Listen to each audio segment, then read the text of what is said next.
Hello dear students, welcome to education Mantra. तो पिछले class में हम लोगों ने पढ़ लिया था पास्ट इंडेफिनिट टेंस के बारे में। उसके पहले मैंने आप लोगों को डे 1 में बताया था प्रेजेंट इंडेफिनिट के बारे में, ठीक है। यानी कि डे 1 में हम लोगों ने पढ़ा प्रेजेंट इंडेफिनिट के बारे में, डे 2 में पढ़ा हम लोगों ने पास्ट इंडेफिनिट के बारे में, और आज है डे 3 जिसमें हम लोग पढ़ने वाले हैं फ्यूचर इंडेफिनिट टेंस के बारे में। आई थिंक आपको सारी चीजें क्लियर हैं, एकदम आसानी से आप लोग सारी चीजों को समझते जा रहे हैं, ये बहुत अच्छी चीज है। तो फिर चलिए हम लोग फोकस करते हैं अपने फ्यूचर इंडेफिनिट टेंस के बारे में कि हम लोग इस तरह के सेंटेंस को अंग्रेजी में कैसे लिखेंगे, इंग्लिश में कैसे ट्रांसलेट करेंगे, ठीक है। तो फिर आइए देखते हैं। यहाँ पे मैंने लिखा हुआ है फ्यूचर इंडेफिनिट टेंस। यहाँ पे है पहचान।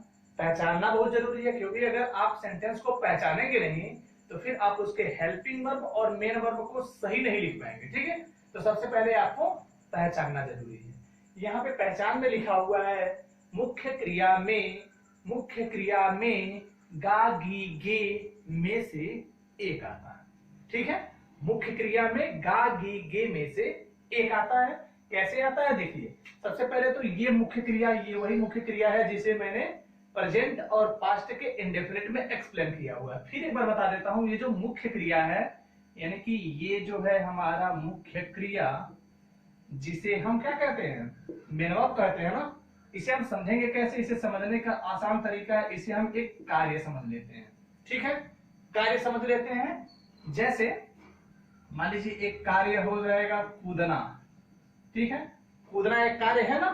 अब ये कूदना जो है, इसमें तो कूदना में ना आया हुआ है, और हमने क्या कहा, गा गी गे आना चाहिए। कैसे आएगा भाई, ये हो जाएगा कूदेगा, ठीक है, चाहे कूदेगी, ठीक है, चाहे कूदेंगे। क्लियर है ना, एकदम इजी है। इसी तरह से एक और हम बता देते हैं यहाँ पे, जैसे मान लीजिए लिखना, ये भी एक वर्ब है ना, लिखना एक वर्ब है। अब हम लोगों को गा गी गे लाना है, एकदम इजी। ये हो जाएगा कैसे, लिखेगा, ठीक है, लिखेगी। अगर लड़की होगी तो लिखेगी, लड़का होगा तो लिखेगा, लड़का होगा तो कूदेगा, लड़की होगा तो कूदेगी, लड़के बहुत सारे होंगे तो कूदेंगे, ठीक है। इस तरह के बहुत सारे एग्जाम्पल को आप लोग आसानी से समझ सकते हैं, ठीक है। जैसे मान लीजिए कूदना में कहा जाए कि मेरा भाई कूदेगा, तुम्हारी बहन कूदेगी, वे सब लड़के कूदेंगे, ठीक है। इस तरह से जब भी कोई मेन वर्ब हो, अगर उसमें गा गी गे आ रहा हो, तब हमारा टेंस हो जाएगा फ्यूचर इंडेफिनिट टेंस, ठीक है। और फ्यूचर इंडेफिनिट टेंस में दो चीजों को जानना जरूरी है। एक है आपका helping verb. Future indefinite tense में दो हेल्पिंग वर्ब होते हैं, एक होता है शैल और दूसरा होता है विल, ठीक है। शैल का यूज हम लोग जनरली आई और वी के साथ करेंगे, और विल का यूज ऑल अदर सब्जेक्ट्स, और कोई भी सब्जेक्ट अगर आता हो तो हम लोग वहां पे विल का यूज करेंगे। और यहाँ पे थर्ड चीज मेन वर्ब को हम लोग जब भी लिखेंगे तो हमेशा फर्स्ट फॉर्म में, जो उसका मूल रूप होता है यानी फर्स्ट फॉर्म, उसी में हम लोग मेन वर्ब को लिख देते हैं। तो फिर चलिए हम लोग अब क्या करेंगे, अब ये हमारा ये हेल्पिंग वर्ब हो गया, मेन वर्ब हो गया, पहचान हो गया, तीनों चीजें जब मिल गई तो किसी भी आप फ्यूचर इंडेफिनिट के सेंटेंस को आप बड़े ही आसानी से, बहुत ही इजी वे में क्या कर सकते हैं, अंग्रेजी में ट्रांसलेट कर सकते हैं। कैसे करेंगे, चलिए फिर मैंने यहाँ पे स्ट्रक्चर भी लिखा हुआ है, इन स्ट्रक्चर्स के अकॉर्डिंग हम लोग सभी सेंटेंस को बनाने की एक कोशिश कर लेते हैं। बहुत ही इजी है, बस 2 मिनट का टाइम, आसानी से आप लोग इसको समझ सकते हैं, ठीक है। ओके, चलिए हम लोग इसके सारे पार्ट्स को, मतलब अफर्मेटिव सेंटेंस, नेगेटिव सेंटेंस और इंट्रोगेटिव सेंटेंस को आसानी से देख रहे हैं। आई थिंक आप लोगों को ये सारी चीजें अब तक तो याद हो गई होंगी, क्योंकि ये सारी चीजें कब से चलती आ रही हैं, वर्ब टू बी यानी क्लास फर्स्ट से ही मैं इन चीजों के बारे में आपको बताते आ रहा हूं। और आई थिंक अब तक आप लोगों ने इसे क्या किया होगा, लर्न कर लिया होगा। नहीं भी किए हैं तो फिलहाल आप इसे कर लेंगे तो ये हमेशा आपके काम में आएगा। पैटर्न देख लीजिए, अफर्मेटिव, निगेटिव, इंट्रोगेटिव में दोनों, जब वाक्य क्या से शुरू होता हो और जब वाक्य में कोई क्वेश्चन वर्ड दिया हो, सारी चीजों को लेके हम लोग देख लेते हैं। तो यहाँ पर एक एग्जाम्पल में ही मैं आपको सारी चीजों के बारे में बता दे रहा हूं। ऐसे मान लीजिए एक एग्जाम्पल है, मैं उसे एक पत्र लिखूंगा। ठीक है, ये एक एग्जांपल है, मैं उसे एक पत्र लिखूंगा। अब देखिए आपको चार चीजों की जरूरत होती है, subject, helping verb, main verb और ऑब्जेक्ट, चार चीजों की जरूरत होती है। मैंने आपसे कहा था सब्जेक्ट को पता लगाने के लिए आप कौन से प्रश्न पूछिए, हेल्पिंग वर्ब कैसे मिलेगा, मेन वर्ब मुख्य क्रिया को देखकर हेल्पिंग वर्ब मिल जाएगा, मेन वर्ब एक काम होता है, ऑब्जेक्ट का पता क्या और किसको से लगाया जा सकता है। ये बात मैं आपको पहले से ही बताते आ रहा हूं। अब यहां पर देख लीजिए, कौन एक पत्र लिखेगा, मैं, है ना, तो ये मैं क्या हो गया, सब्जेक्ट लिखूंगा। उसे एक पत्र लिखूंगा, भाई किसको लिखूंगा, आंसर क्या मिलेगा, उसे, मतलब ये ऑब्जेक्ट हो गया। एक पत्र लिखूंगा, क्या लिखूंगा, तो क्या लिखूंगा, आंसर जो मिलेगा वो हो जाएगा ऑब्जेक्ट। और यहाँ पे है लिखूंगा, यानी यह एक कार्य है जिसे हम कहेंगे मेन वर्ब, है ना। ऐसे आप सारी चीजों को निकाल सकते हैं और एक क्रम में रखना है। सबसे पहले आपको सब्जेक्ट लिखना है, सब्जेक्ट हो जाएगा आई, हेल्पिंग वर्ब लगाना है, तो देखिए आई के साथ क्या आया, शैल आया हुआ है, मींस आई शैल, फिर मेन वर्ब आना चाहिए, मेन वर्ब ये है ना, अभी निकाला है, यानी कि राइट, राइट। अब यहाँ पे दो ऑब्जेक्ट, ये इनडायरेक्ट ऑब्जेक्ट और एक ये डायरेक्ट, तो पहले मैं यहां पे लिख देता हूं राइट यू और लेटर, राइट यू और लेटर।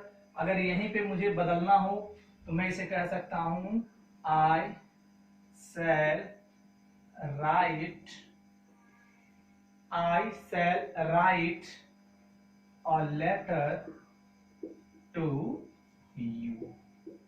ठीक है, राइट यू अ लेटर और write a letter to you, इन दोनों में आप कंफ्यूज नहीं होंगे, बहुत ही आसान है ये, आसानी से आप इसको समझ सकते हैं। ठीक है, तो फिर ये हो गया आपका अफर्मेटिव। निगेटिव करते समय क्या करेंगे, देखिए अफर्मेटिव निगेटिव में क्या डिफरेंस है, सब्जेक्ट के प्लेस पे सब्जेक्ट आया, हेल्पिंग वर्ब के प्लेस पे हेल्पिंग वर्ब आया, और हेल्पिंग वर्ब के बाद यहाँ पे नॉट आ गया है, नॉट के बाद यहाँ भी main verb, main verb, object, object, केवल ये नॉट का अंतर आया है, वो भी हेल्पिंग वर्ब के बाद।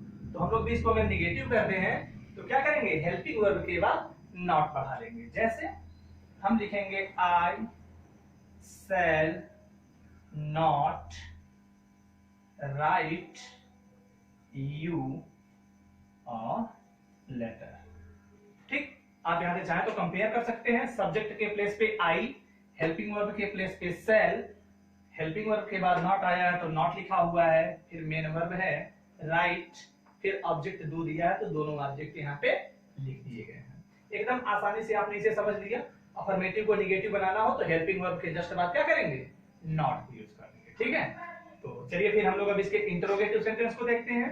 इंटरोगेटिव सेंटेंस में भी दो होता है, पहला हो गया जब वाक्य क्या से शुरू हो, तो जब वाक्य क्या से शुरू होगा तो सबसे पहले क्या प्लेस करेंगे, helping verb, subject, main verb, फिर ऑब्जेक्ट। ठीक है, आप यहीं पे सारी चीजों को निकाल चुके हो ना, तो अगर निकाल चुके हो तो हेल्पिंग वर्ब लिखो सबसे पहले बेटा, तो यहाँ पे आपका हेल्पिंग वर्ब होगा शैल, है ना, और सब हेल्पिंग वर्ब के बाद क्या, सब्जेक्ट, सब्जेक्ट है आई, फिर मेन वर्ब, मेन वर्ब का मतलब हो गया यहाँ पे राइट, यहाँ पे हो गया यू और लेटर, है ना इजी, एकदम ही आसान शब्दों में आप लोगों ने इसको समझ लिया। अब इसके बाद क्या है, निगेटिव करना है, तो फिर भाई अब अफर्मेटिव को निगेटिव किए हैं तो हेल्पिंग वर्ब के बाद नॉट लगाए हैं, और यहाँ पे इंट्रोगेटिव को जब निगेटिव करेंगे तो सब्जेक्ट के बाद नॉट लगाएंगे। तो सब्जेक्ट है आपका आई, इसी के बाद क्या करेंगे, नॉट लिख देंगे, मतलब ये हो जाएगा शैल आई नॉट राइट यू और लेटर, और यहाँ पे क्वेश्चन मार्क पुट अप कर देंगे। ठीक है, इसके बाद हमारा ये इंट्रोगेटिव आपने समझ लिया कि जब वाक्य क्या से शुरू होते हो तो सबसे पहले देख लीजिए हेल्पिंग वर्ब, फिर यहाँ पे सब्जेक्ट, राइट, मेन वर्ब, और यू और लेटर, दोनों ऑब्जेक्ट हैं, दोनों को मैंने लास्ट में लिखा हुआ है। इसमें और इसमें क्या डिफरेंस है भाई, देख लीजिए, हेल्पिंग वर्ब के प्लेस पे हेल्पिंग वर्ब, सब्जेक्ट के प्लेस पे सब्जेक्ट, यहाँ पे नॉट आया, जबकि मेन वर्ब के साथ मेन वर्ब यहाँ पे है। ठीक है, यानी इसमें भी क्या हुआ, सब्जेक्ट के जस्ट बाद नॉट को यूज कर दिया गया है। आई थिंक आप लोग सारी चीजें समझ रहे हैं। अब हम लोगों के पास एक और इंट्रोगेटिव बचा हुआ है, जब वाक्य में कोई प्रश्न सूचक शब्द दिया होगा। अब प्रश्न सूचक शब्द बहुत हैं, व्हाट, व्हाई, व्हेन, वेयर, है ना, सारी चीजें हैं। इसमें से कोई भी हम लोग एक ले लेते हैं। तो मैं उसे एक पत्र लिखूंगा, तो चलिए मैं इसी में से क्या करता हूँ, वेयर को लगा देता हूँ, ताकि इनके साथ हम लोग आराम से उसको एडजस्ट कर सकें। तो मैं कहता हूँ क्वेश्चन वर्ड मैंने एक लगा दिया, मान लीजिए वेयर, और वेयर के बाद क्वेश्चन वर्ड के बाद क्या, हेल्पिंग वर्ब देना है। यहाँ पे हो गया शैल, सब्जेक्ट के प्लेस पे हो गया आई, फिर मेन वर्ब के प्लेस हो गया राइट, फिर ऑब्जेक्ट हो गया यू, और यहाँ पे बच गया ऑल लेटर, क्वेश्चन मार्क लगा देंगे। अब इसको निगेटिव करना हो, देखिए यहाँ पे क्वेश्चन वर्ड है, तो क्वेश्चन वर्ड दिया हुआ है, हेल्पिंग वर्ब के प्लेस पे हेल्पिंग वर्ब, सब्जेक्ट के प्लेस पे सब्जेक्ट, मेन वर्ब के प्लेस पे मेन वर्ब तो है बट नॉट बीच में आया हुआ है, यानी कि सब्जेक्ट के जस्ट बाद नॉट आया हुआ है। तो हम भी क्या करेंगे, इसी सब्जेक्ट के बाद नॉट लिख देंगे। मतलब ये हो जाएगा where shall I not write you और लेटर। ठीक है, तो यहां पर ये सारी चीजें आसानी से क्लियर हो गई हैं कि हम लोग इंट्रोगेटिव को कैसे बनाए हैं। इसमें भी कोई डिफरेंस नहीं है, केवल सब्जेक्ट के बाद यहाँ पर नॉट को यूज किया गया है। ठीक है, तो अब इनको चाहे तो आप हिंदी में ट्रांसलेट कर सकते हैं। अब चूंकि मान लीजिए एक सेंटेंस से आपने क्या किया, टोटल 6 सेंटेंस आपने बना लिया। यहाँ भी अगर क्वेश्चन वर्ड को बदलते जाएंगे तो क्या होगा, सेंटेंस की संख्या और ज्यादा बढ़ती जाएगी। अब यहाँ पर चूंकि है आई shall right you a letter, यानी मैं तुम्हें, एक चीज यहाँ पे शुरू से मिस्टेक आता जा रहा है, यहाँ पे उसे नहीं तुम्हें किया गया है। ठीक है, हाँ, तो इस पे आप लोग थोड़ा सॉरी फॉर मिस्टेक, तो यहाँ पे आप लोग ध्यान देंगे तुम्हें लिखा हुआ है। ठीक है, अब तुम्हें को देखते हुए मैं तुम्हें एक पत्र लिखूंगा, I shall write a letter. इसको निगेटिव करिए, मैं तुम्हें एक पत्र नहीं लिखूंगा, I shall not write you a letter. Question ये वाला क्या से शुरू करना है, यानी क्या मैं तुम्हें एक पत्र लिखूंगा, shall I write you a letter. क्या मैं तुम्हें एक पत्र नहीं लिखूंगा, shall I not write you a letter. फिर इसमें क्वेश्चन वर्ड लगाएंगे कि मैं तुम्हें एक पत्र कहां लिखूंगा, तो where shall I write you a letter, और उसको निगेटिव करेंगे तो मैं तुम्हें एक पत्र कहां नहीं लिखूंगा, where shall I not write you a letter.